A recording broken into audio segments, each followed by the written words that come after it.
Hi, everybody. Happy to see you today. Let's get those cameras on. So nice to be with all of you. Happy June.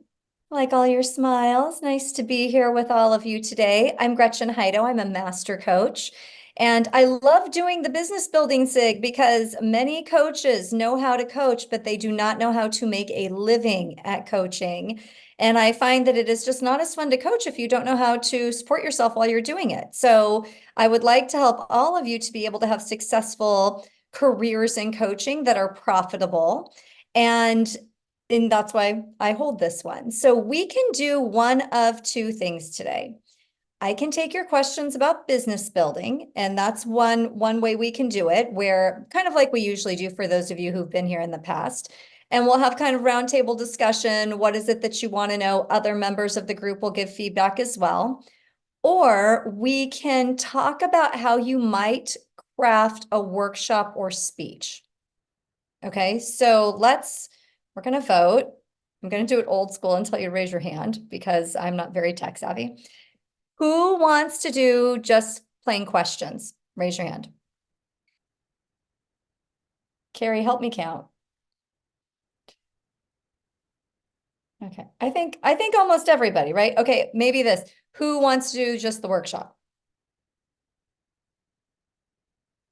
1, 2, 3, 4. I think that questions win, but you can ask questions. Barely one. Questions won, correct? Yeah, just Yeah. barely. Okay, but let's do this. You can email me afterwards and I can send you something on a resource that you can look at about workshops. So I'm going to drop my email in right now. And if you want that, I'll send it over to you. I already have a recording on it, so that's not a big deal. But I really like it to be that we can talk about the things that feel important to everybody. So these hands that are up, are these already, Andrew, do you already have a question for today? We kicking off? Yeah, I've Let's got go. tons of questions. Let's go. Let's go. All right, so I am just in a season of beginning to build a business from it, and I would love to learn about strategies to find new clients as well as fees, what's the industry standards and all of that fun stuff. Okay, so strategy and fees. All right, so how many of you are wondering about these same things? Just raise your hands. Want to see how much? Yeah. Okay, sounds good. And I saw some of this too, but let's talk about this a little bit. And welcome to the coaching world. When it comes for the strategy to finding clients, something that I encourage all of you to do is to really think about who would you be excited to serve? Who do you already know that you would be excited to serve? And when you are thinking about this, sometimes there are certain attributes that can help you to make it a pointer. So there's a lot of talk about should I niche, should I not niche? For me, you've heard me say it over and over if you've come to this. I don't really do a whole lot of niching. What I say is that I coach, I'm a coach, that's my umbrella. And then there are certain types of people that do come to me, but because we're coaches, you were trained to be able to coach anyone on anything. Now, that doesn't mean that there won't be certain people that you don't enjoy, that you do enjoy coaching better than some others. And so for me, what I like to say is I like to coach A-type personalities who are up to big things in the world. They're driven. They're people who have done hard things, but they are always accomplishing. So it doesn't matter if they're a coach. It doesn't matter if they're an executive. It doesn't matter if they're a school teacher, if they're an A-type personality that's driven, that's who I coach. And so when you are all thinking about it, and Andrew, since you asked the question, when you're thinking about, hey, what's my strategy? That can be one of the first lines of strategy is really figuring out, well, what are the attributes? What are the personality characteristics that a person might have that I would enjoy coaching? What are you hearing in that? Yeah, I'm hearing you say that for like a niche could be an attribute as opposed to a particular market or, other classification. Yeah, yeah, it definitely can, because when people get bogged down with, I only coach this person in this sector, you're going to cut your money. You just are, and you're going to cut your service. So it's both things. But when we're thinking about a personality trait, personalities are in all sectors, and that might be helpful. Now, it's not to say that doing a specific niche is wrong. I coach a lot of coaches. I'm known for coaching coaches. That in some ways is a niche, but it's not the only type of person that I coach. I am inside of corporations all of the time. And so I coach executives. And that's why I decided that instead of, oh, well, I coach coaches, I coach this, I coach that. No, I coach A-driven, A-type driven personalities. That's who I coach. And they can be in any of these buckets. So think of that for yourself. And maybe everyone take a moment, write down a personality trait or two, just so that you have your own pointer. I like for all of you to get gems and takeaways so that you have something to leave here with. But write down your own pointer of what are some of those personality traits.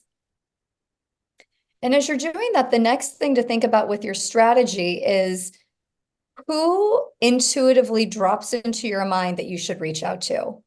I know it sounds a little bit woo-woo, like, oh, who should I reach out to? But it doesn't have to be like that, but it really is just who would I be excited to reach out to today? Who should I reach out to? And you will be amazed by how many people do drop into your mind. And when you reach out, they say, I was just thinking about you. And so we're looking for connection as our strategy. We are not looking for a sale. If you're looking for a sale, you will not get one. People don't like to be sold to.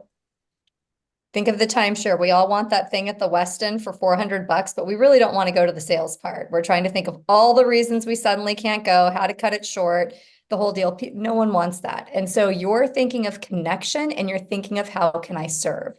So the next piece of strategy, you have the personality trait. You have the who should I connect to today? Who would be exciting to me? Then the next piece would be who do I know that has a problem or a big dream or goal that they could use help with? That's everybody that's on Earth, on planet Earth. So then you run them back through your filter of, do they fit into this category? Are they this kind of person? Would I be excited to work with them? So that's a strategy for a jumping off point, Andrew. Are you looking for more than that, or is that helpful? No, that's extremely helpful. Yeah, I think especially thinking of like a niche in terms of an attribute, Mm-hmm. that's much more that fits well for me. Yeah, good. I'm so glad. Okay. Anyone else have questions about client strategy before we get into fees? Or a comment on client strategy, something that's possibly worked for you?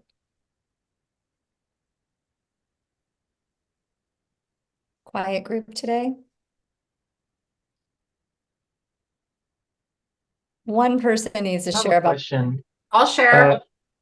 okay. Who said I'll uh, share? Marielle, hi. Mary, I'll share, and then Hugo, I'll take your question after she shares. Oh, sorry, I didn't hear someone else talking. Okay, I'll make it quick. Just that I found that I really enjoy working with people that remind me of me. Um, but maybe just either more successful or have struggled to get there. So either ones, I just enjoy me. Yeah, and that's a really good filter strategy. It's people that are some version of who we are. That's usually who we attract. So when I'm talking about the A-type driven personality who's done hard things, hello, here I am. That's who I coach, and you're all going to coach a version of yourself as well. But one thing I will say to that is you don't only have to coach people like you. So remember, be careful about not pigeonholing yourself. I have coached all sorts of people who are not like me. I really like the ones who are like me because we just sort of are that way. But you can coach anyone on anything if we really keep the ICF core competencies going. You can do that within a coaching frame. Thanks for that comment. Hugo, what was your question? it was in reference to freelance platforms. Tell me, Are they question. are they beneficial? Tell me, when you're saying, give a little more context here when you're asking about freelance platforms. Like there's one called Bark, Mm-hmm. like or there's one called Fiverr. Um, Basically putting a profile in there. Is that a good way of also getting clients? Because It, I don't know if it's worth it. Yeah, it could be. And what I will say where it's good is it's good practice. It's really good practice at the beginning stages to get yourself out there and to practice having enrollment conversations. Now, what I know about a lot of those services, the BetterUp, the Lyra, Bark, is that they pay really low. You know, you probably could find a client that's going to pay you much more than that on your own. But in the beginning, to just start getting your name out there and to practice, why not? You know, why not? If that's the way that you want to go. Another thing that you can do is you can create a free Yelp profile and you can get some leads that way as well. Thank you. Yeah. Anyone else have any questions about the strategy? I see your hand. Kevin, go for it. Can't hear you. Better? Yes. Yeah.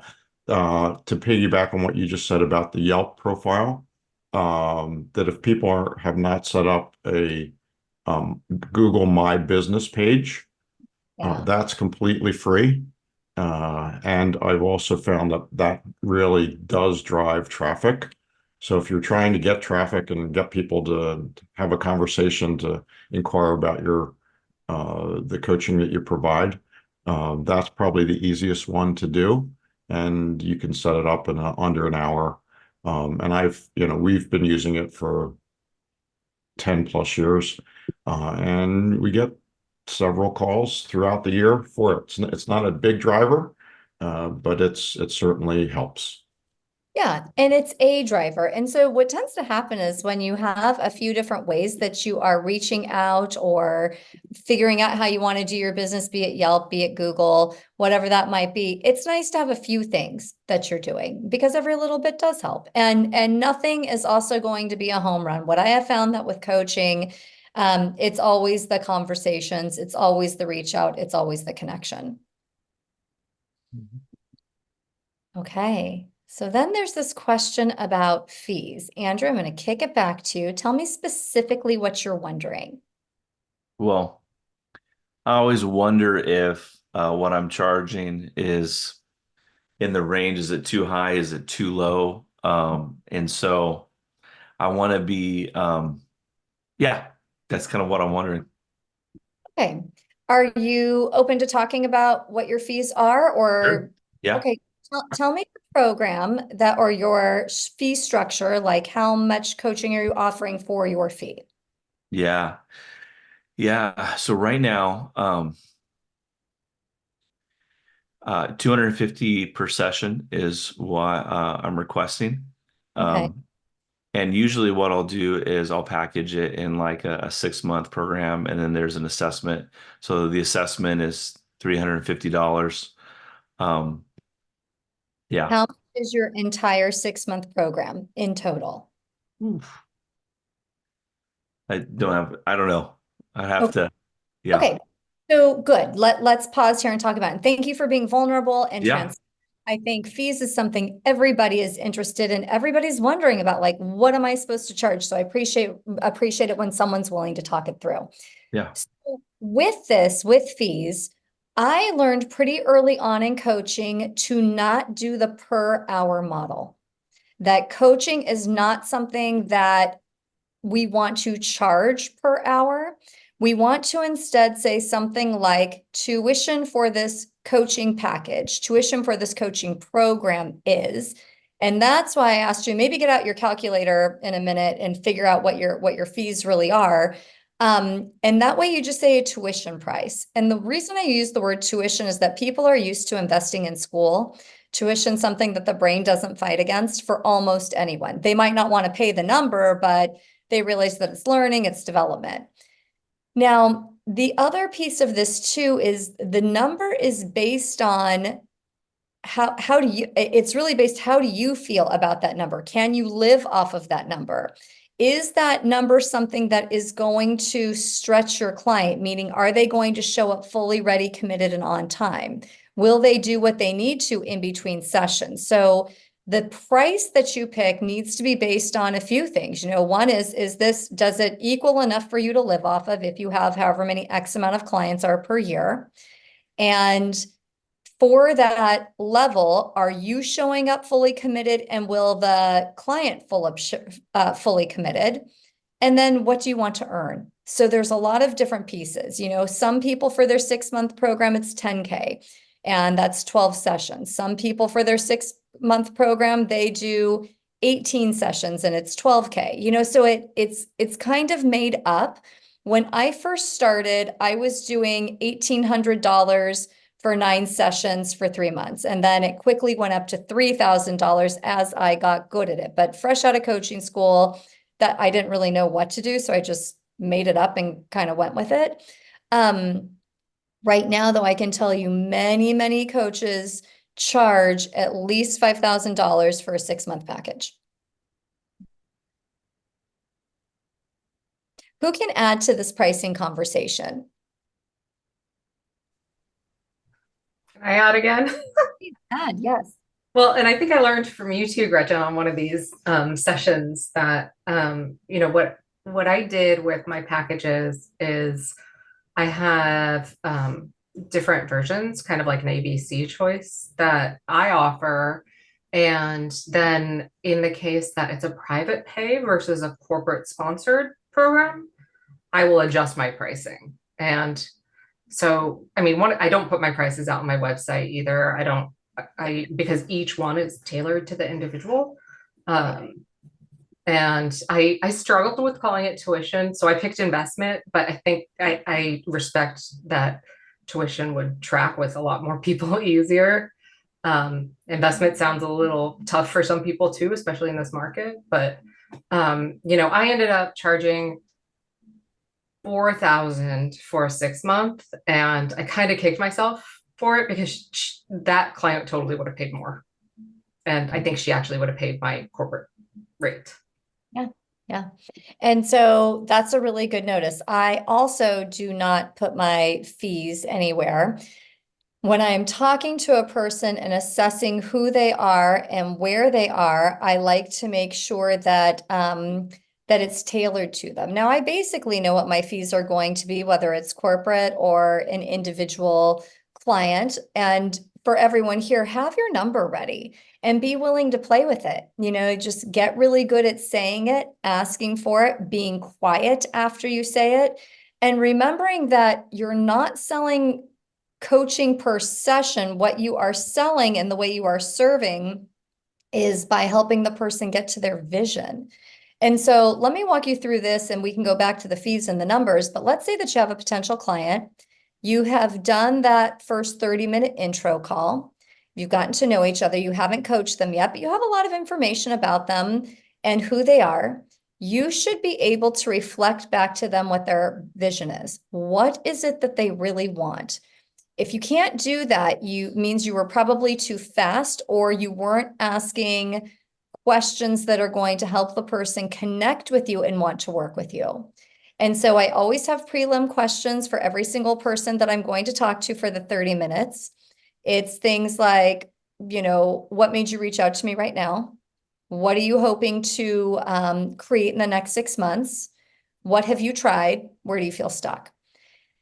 That way, when we're talking for 30 minutes, I can go deeper with them. And when we get to the point during that 30 minutes where it's time for them to ask me questions, they almost always want to ask about price. And the way that you want to do this is you want to say, I'm so glad that you asked, but I have a few requirements for everyone that I work with. And give them your requirements. For me, it's that the person's ready. I don't know what's going on in their life right now. Are they ready? Are they ready for the change that's going to happen if we work together? You know, right this minute for me to take on something new, there's a group I really want to be a part of. I can't do it until end of August because I'm getting ready to launch one of my humans to college. Like I'm not ready. I don't have capacity for that. The other one is, are you committed? You know, are you committed not just to the financial part of this, but to who you're going to be and the things that you're going to need to do? Right now, my answer for anything would be no, I'm not. I'm committed to going on vacation as much as possible before the human leaves. And I'm committed to a lot of other things that have nothing to do with personal development right now. And we ask these questions because then we can find out where they really are before we give a price. Because when and if they say no, we're thinking it's because of price, but oftentimes it's a readiness issue. It's that they weren't ready. It's not really a good space of time for them to do this, but it doesn't mean that in 6 weeks it won't be. And so that's what we're looking at. And so I do that. And then I tell them, and the third requirement is I want to coach you first. Today we were getting to know each other. We were making sure that what you were talking about was a good fit for what I do, but I'd like to coach you first, and that way we can see, is this a good fit for you? Because people don't know what coaching is. The only people who really know what coaching is are us, because we're coaches. Trying to explain coaching is not the same as giving an experience of coaching. So, but let's say the person says, yes, I'd love that, but what do you charge? You're not trying to hide it for them. After they say, yes, I'm ready. Yes, I'm committed. Yes, let's coach. You can say, well, after talking to you, I'm hearing that you have this vision of building a successful coaching practice. And here's what I recommend. And you want to use language like my highest recommendation is. My highest recommendation as of today is that we do a 6-month program. And during that program, we work on your vision for building your business. Every time we meet, we are building the strategy so that you can have the kind of coaching business that you want. You said you wanted one that was easy and fun and full of client referrals. So we'd be creating the strategy for that. We're going to look at your mindset, because your mindset is where everything either happens or doesn't happen.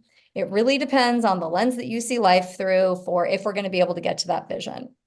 And we'll do an energy audit. You're saying that you want this, but we're going to look at the way that you're really spending your time. Tuition for this program is $10,000. But what I didn't do is say, oh, yeah, we should work together. I'm thinking 6 months, it's 10 grand and it's 12 sessions. Because what happens then is all they do is they get out the calculator and they go, oh, it's this much money for the session. And they're out of the part where creativity can happen and where purpose can happen. And instead they get into their logic. Now, we're not trying to trick them and keep them out of the money part, but when you are talking about coaching and the fees, this is a way that helps relax the mind of, oh, it's not just 12 sessions that I'm getting in 6 months. That's only 2 per month. It's this much money. That's not what we're doing. What we're doing instead is, wow, she's going to help me work on my vision. We're going to create a strategy for this coaching business. We're going to look at my mindset. And I know I have all these narratives telling me why I can't do it. I say I want to do a coaching business, but if I'm honest about my energy and my time, I spend no time on it. I'm on Facebook instead, whatever it might be. And so that slow down approach when you are talking about your fees makes it less about the money and more about the value. So I just gave you like this very long monologue. I'm sorry, I might have even gotten off track. What did you all hear in that might be helpful or that you need clarity on? Rich, and I'll hop in because I learned this technique from you. So this is the technique I use, but I put a little twist on it. So when I'm talking about the opportunities and they're like, what does it look like to work with you? And we've already done our strategy session. And I say, my highest recommendation for you is to work together for a year. And then I will say, occasionally, if I have a client that is really clear on what they want to accomplish, I will work with them for 6 months. But I will be honest and tell you that 85% of the people that work with me for 6 months sign up for another 6 months. When I say it that way, everybody leaps at 6 months because at first a year sounds so big and so daunting, and my numbers aren't small, right? And so it used to feel like when I offered 6 months or 3 months, everybody wanted 3 months. But now they're leaping. They're like, oh, can I please pay you for 6 months? And I'm like, oh, yes, you can. We can do that. But it also puts the expectation on them that we're going to really drive in those 6 months and that they need to show up really prepared. So. Mm-hmm. And so to Carrie's point, when you're making your highest recommendation, you don't go for the smallest thing that you think that they'll do.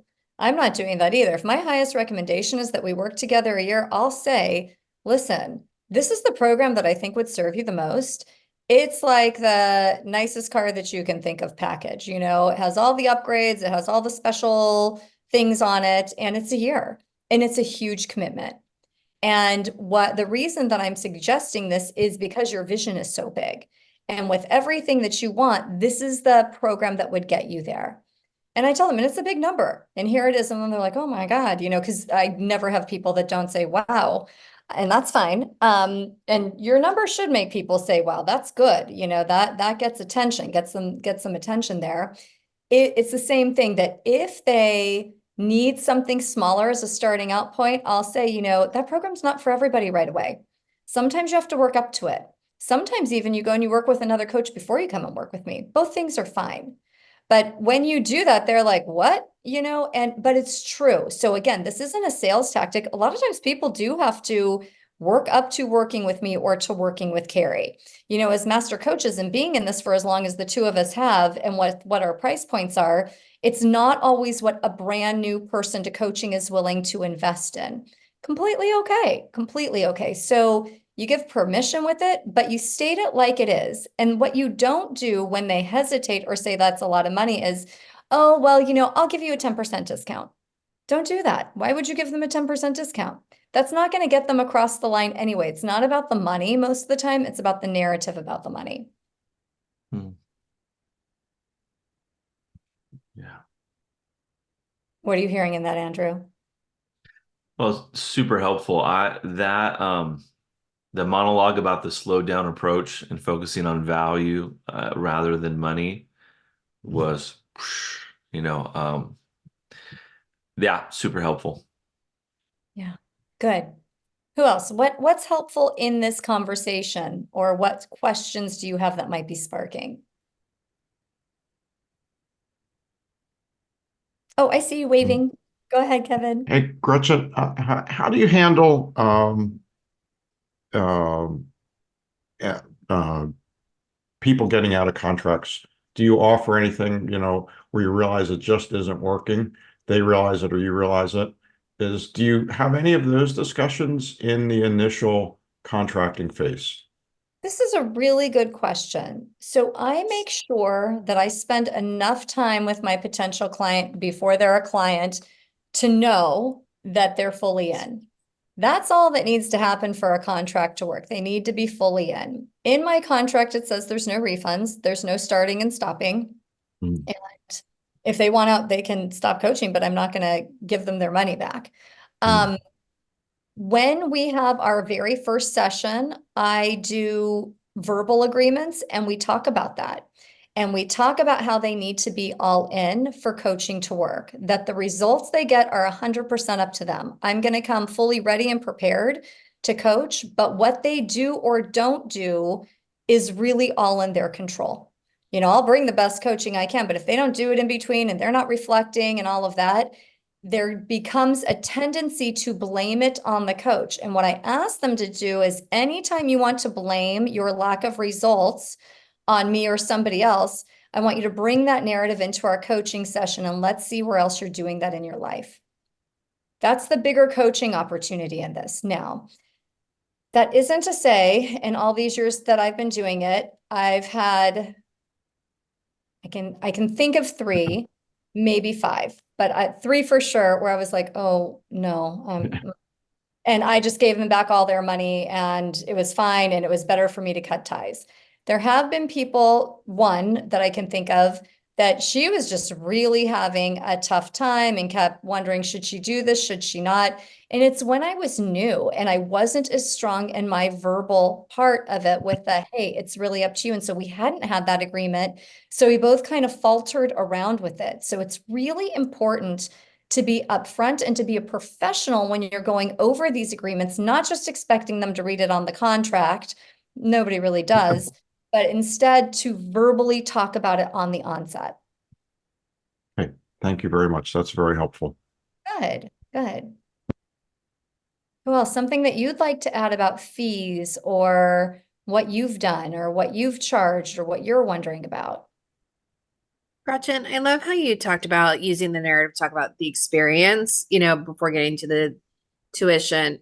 How do you handle it when inevitably they say, how often are we going to meet? Because they will get to the math and how long do we meet? Yeah, of course. I answer the question and I even bring it up. But first, I say all of these other things first.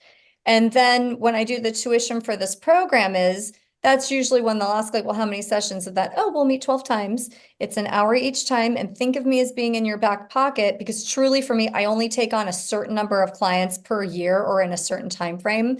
so that I can kind of give concierge service. They can text me in between sessions, they can email me, they might need 30 more minutes, they might need 15 minutes. That's all included for the way that I'm priced. And I let them know that. And if they do get out there calculating like, oh my God, it's $1,000 a session, what I like to say to them is, this isn't something that you think of as per session. Really what we're doing is we're changing the trajectory of your personal and professional life. This is going to be something that is working for you long after the coaching's done. Thank you. Mhm.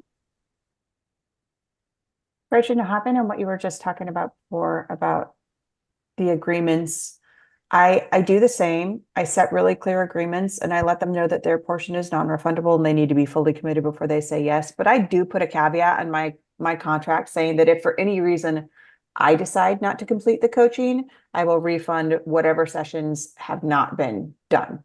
Mhm. And And that's just because I'm a solo practitioner. Like if I get sick or if I have they that. wind up being really odd.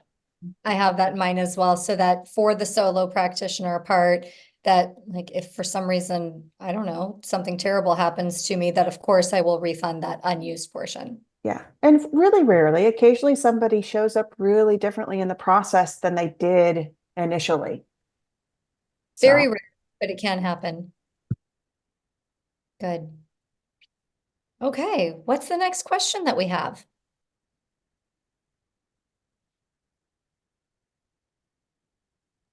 I have a question. It's a Okay. little different than the practicalities of this because where I am struggling is um, really dreaming big and letting myself dream big. I find that I am putting limitations on what I think is possible. And I get from like the limitations I'm putting are pretty audacious limitations, but I want them to be even more audacious. And I find that the practicality and the pragmatism of my mind make me kind of damper those dreams. And so then I get less excited. And so I'm wondering if anyone else is going, oh, I'd really like that. Oh, but I can't make that happen. That's a little ridiculous. You want a little too much. Just be happy with. And I know that some folks in this room, it's just numbers, right? Because I'm talking about, well, if this had been years ago, it would have been like, I want to make 50,000 instead of nothing. And then it was, I want to make 100,000 instead of 50. Now my numbers are bigger, but it's the same idea, right? I'd like to make 500,000 instead of 250. Mhm. But it feels, if I am catching myself limiting myself and my potential, which I recognize since I'm a coach. And I'm wondering if anyone else is doing that to themselves and what to do about it. Show of hands, anyone else limiting themselves as a coach? Yeah, I think this is pretty normal. Before I spot Coach Carrie, does anyone have any words of advice for her or wisdom, something you've done to break your own limits?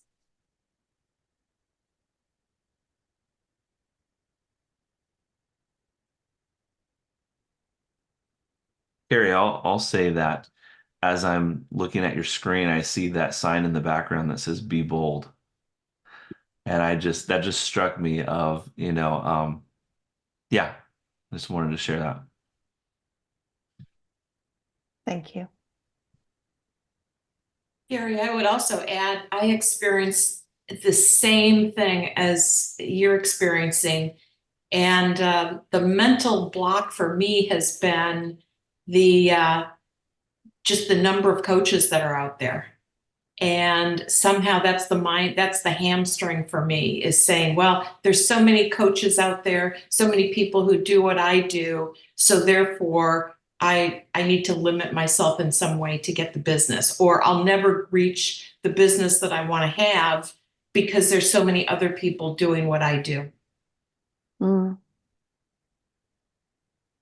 Yeah, I think the mental block that I have is like this idea of I can focus on what I can control and I can do everything right, but it's still not completely in my control if a client signs or not. Like, look, I can manipulate a client and get them to sign, but that's not the right client for me. I want them to sign joyfully and enthusiastically. And so when I just focus on my client creation game that I made after working with Gretchen for myself. That seems to work, but it also just, it doesn't seem like a grind. It just seems like a never ending loop.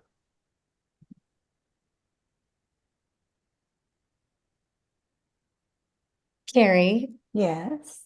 can I say some things? Yes, absolutely. Okay. Carrie and I coached together for a long time in the past. So I'm hearing narratives. Are you hearing your narratives? I am. Have you taken time to write down your narratives? I have written down a few of them, but I haven't written down all of them now. I think it might be time for you to write down all of them. These are the narratives that I've been hearing from you for always, except you have broken limits in the past. And so I think that because this number that you're going for feels, you said the thing about, I don't know, it might just be something in my head that I know that you've said before, but there's a piece in there about going from this 250 to the 5 that it feels big. And I remember when you were at less than 100 and now you're here. And so it's the same narrative, it's the same recycled feeling. And so what is it keeping you from with your like, love, belonging, and security? Like what is at stake if you get to your 500? Well, what does it stake if I get there? Mhm. Well, my concern is it will be lonely, Mhm. right? It's already, I think the more you advance as a coach, the lonelier it gets. When you are a new coach, there are a lot of new coaches. And then you're like, oh, I just want to be above, like I just want to be a little higher. But the higher you get in coaching, it shifts and it gets really lonely because there's only a few colleagues and peers that you can connect with that can relate. And everyone else is like, oh my God, why is she bitching? I would love to be where she's at. What is wrong with her? Why isn't she more grateful? And so there's that idea. And that grateful idea also ties into where I grew up. It was very much of like, do the best you can, but don't get too big for your britches. Like, don't get too much better than us, or we'll pull you back down. So there's that wars with me, like that narrative from growing up. But I also have the fear that getting there and staying there is going to take a lot of work and it's going to feel like a lot of pressure. And I think that's what's really holding me back is I'm like, why am I working so hard to build a business where I'm going to have to work so hard?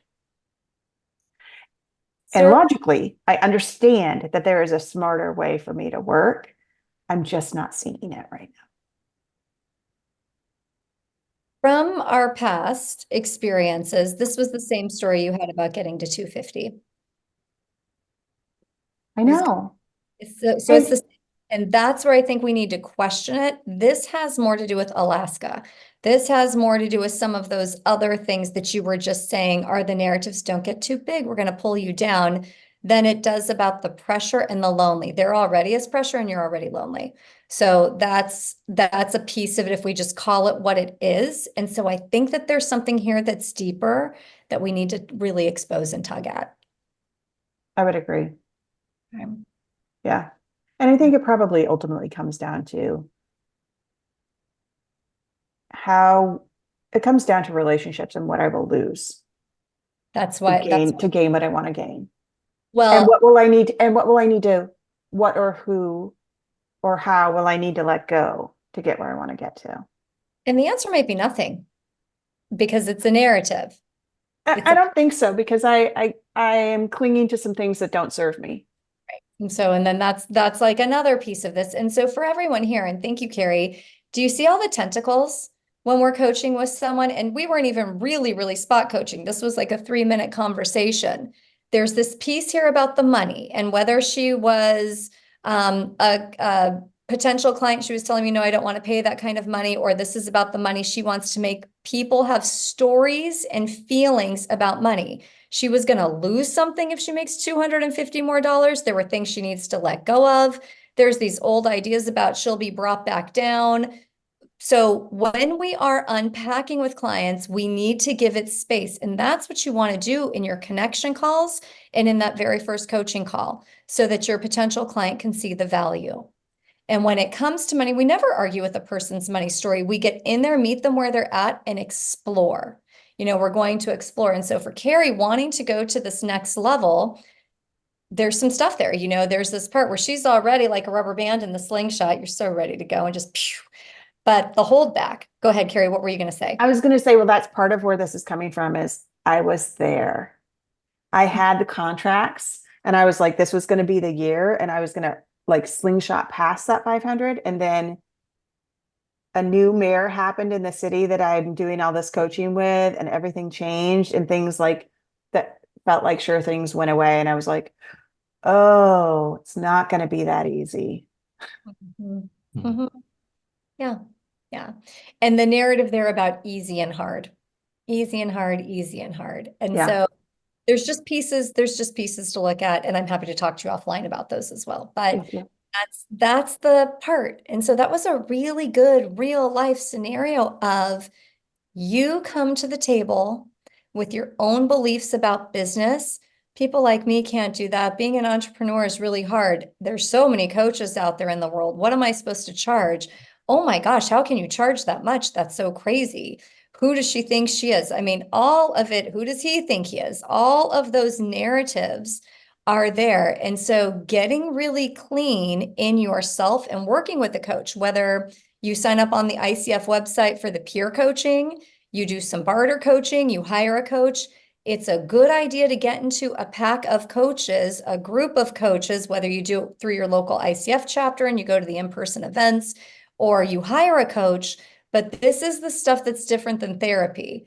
But it's interesting how confronted we get with our own stories about client creation that keep us to our next level. And Carrie's right. Those of you that heard 250, probably most of you would like to be at that level if you're not already there. It's like, she makes 250? That's amazing. I'd like 250, but you have to get to your first 100. First, you got to get that 50, then it's the 100. And then after that, it's much, much easier.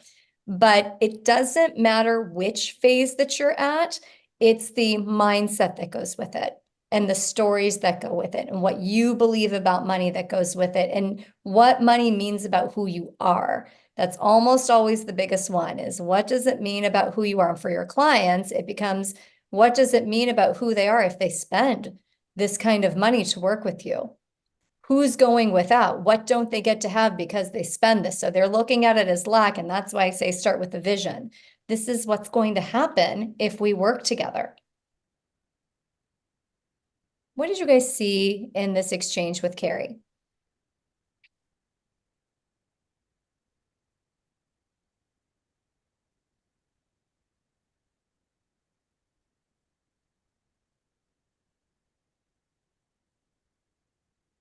Give some reflection, coaches.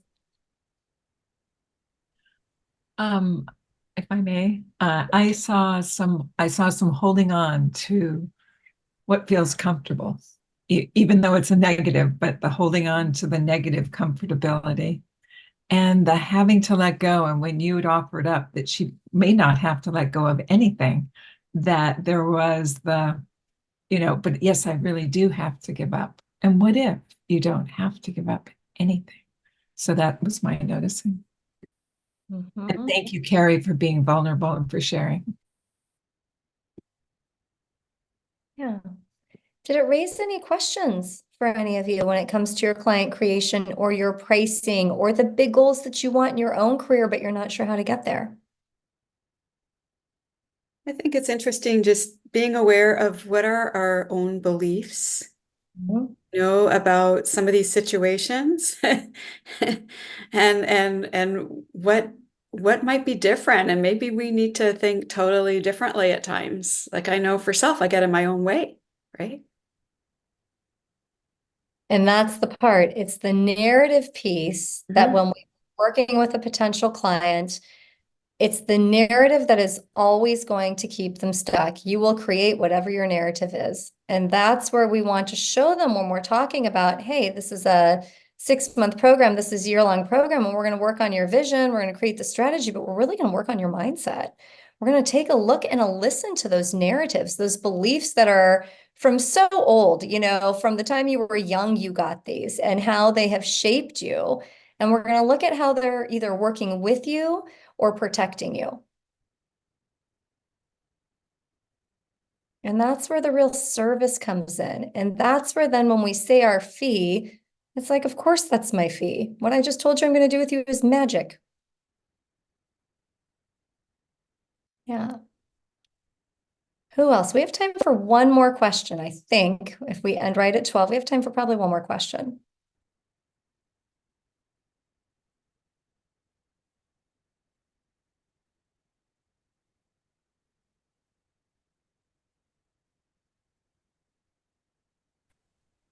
Hello, everybody. Thank you so much, Richard, for this amazing session. I may have a crazy question. Yeah. Does it happen that a client switch with a change and months later switch back? It can. If a client, let's say a client has made some real progress. They're doing things differently, they've made some progress, and then suddenly they're behaving like they were when they first came into coaching, or maybe even not quite as good as when they first came into coaching. Typically, something has happened. There's a triggering event in their life, something that they came up against, and they know how to pick up the old coping tool or way of being because it's so old and so ingrained that it's just the first one that they pick up, instead of leaning on what's new and still maybe uncomfortable. And so when they regress, I always look at it as a coaching opportunity that, okay, so you had this choice moment. Were you conscious in your mind when you did the old behavior? Or was it second nature? What needed to happen in the slowdown? What was happening in your body? What would you like to see happen? What did you learn about yourself in this situation? There's so much that can be done. So I don't look at it as a negative when someone backpedals, because almost everybody does. That old narrative pops up, life gets lifey. Yeah, Carrie's like, it just happened to me. Life gets lifey and we forget what we've learned. We forget what we already paid for. We forget all the things. And we need someone who can hold the whole story and say, okay, well, remember, here's what happened here and here's what happened here. And that's why long-term coaching is so important. The person holds your history, and they really know you and they're not falling into your story. They're not shaming you that you did an old thing. It's like, yeah, under the circumstances, of course, that's what you would have done. How do you want to strengthen this? Does that answer your question? Yes. Yes, absolutely. My next question is because we are coach and we are not therapist. So how do we make the distinction when that happened again? This would happen again. Well, patterns do happen again, and patterns don't necessarily have to be for therapy. Coaching can feel therapeutic without it being therapy. Coaching goes very deep. We coach the whole person, mind, body, soul, spirit, all of it. It's not just about the doing. That's very basic coaching. When you would know that a person needs therapy is if they come session after session and there's no progress being made. They are in a trauma spin where you can only hear the negative story and no movement is happening. Maybe they're crying a lot, or they're very angry every time they come. Or maybe you're just really uncomfortable and you don't feel like you yourself can handle it. You can ask them, where else are you getting support for this? What else have you considered to be helpful? And that's completely okay. A lot of my clients have a therapist and me as their coach. It's no problem. They can work in conjunction with each other. But for you, remember that coaching can go deep. Be willing to go deeper with a client than maybe you've gone before. Thank you. All right, everyone, let's hear some takeaways. What did you learn from today, or what is something that you are going to try?